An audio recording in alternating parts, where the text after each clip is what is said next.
সম্মানিত বন্ধুগণ, আপনারা জানেন যে ধানের জমিতে মাছ চাষ সেই প্রকল্পের আওতায় আমরা আমাদের এই জমিটাতে কার্প জাতীয় মাছ, চায়না রুই, সরপুঁটি এই জাতীয় মাছ চাষ করেছি।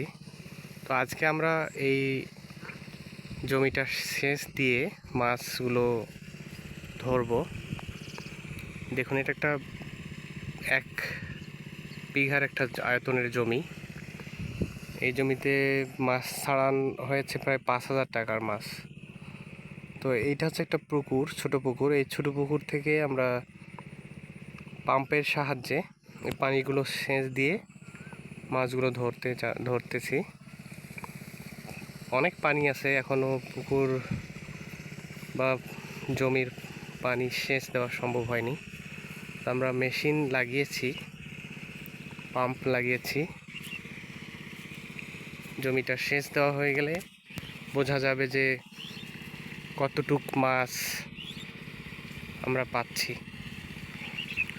তো এইখানে হচ্ছে 1 বিঘা 50% জমিতে ধানটা অবশ্য আগেই কেটে নেওয়া হয়েছে, হাইব্রিড ধান ছিল। তো আমরা চেষ্টা করছি, দেখি এটা প্রফিটেবল কিনা।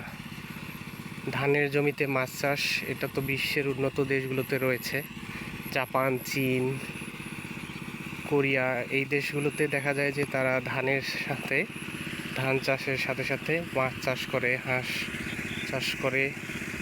তো আমরা দেখব যে এই জমি থেকে আমরা কতটুক মাছ পেতে পারি।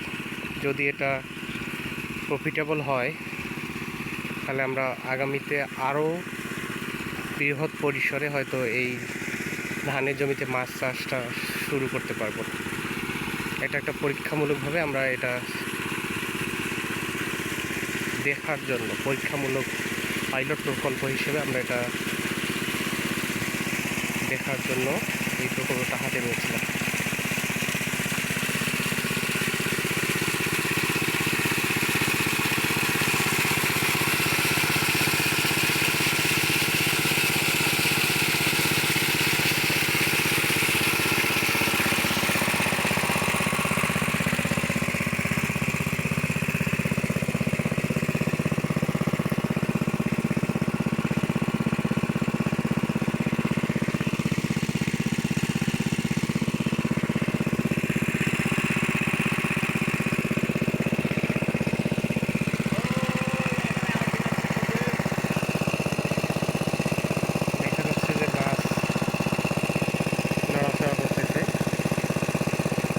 পানি শুকিয়ে গেলে হয়তো আমরা মাছ কতটুকু আছে ধরতে পারবো।